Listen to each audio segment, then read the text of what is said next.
Let's take a look at this Aime problem. Suppose x is in the interval 0 to pi over 2, and log base 24 sine x of 24 cosine x is 3/2. Find 24 cotangent squared x. And so first, let's just rewrite 24 cotangent squared x. That's just 24 cosine squared x over sine squared x. And since we're dealing with sines and cosines here, that's going to make it a lot easier. So now let's go to this side. We have that 24 sine x to the 3/2 equals 24 cosine x, because that's the definition of a log right there. Now squaring both sides gives us 24 sine x cubed equals 24 cosine x squared. And so this gives us 24 cubed sine cubed x equals 24 squared cosine squared x. Now simplifying even further, we can cancel out 24 squared. We get 24 sine cubed x. And on this side, we're left with cosine squared of x. But I'm going to use the identity that sine squared plus cosine squared equals 1.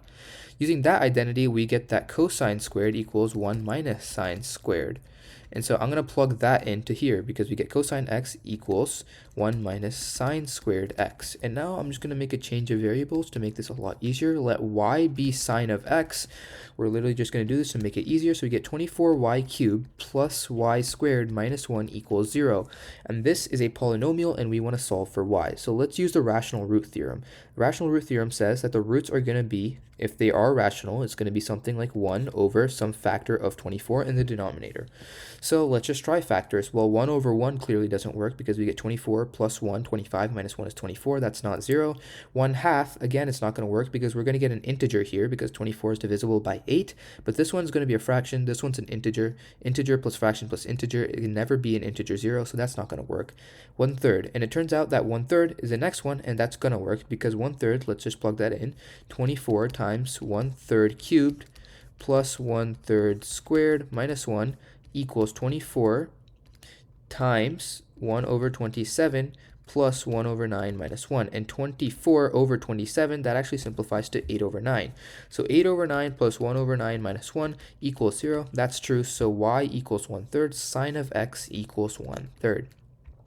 Now we just found out sine of x, and right here this is our cotangent squared, and we want to find cosine squared and sine squared. And sine squared we can find easily. Sine squared is just 1 over 9th.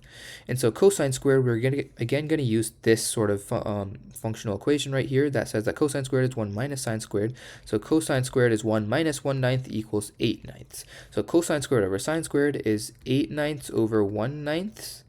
And that's actually equal to 8. But now we also have to multiply by 24.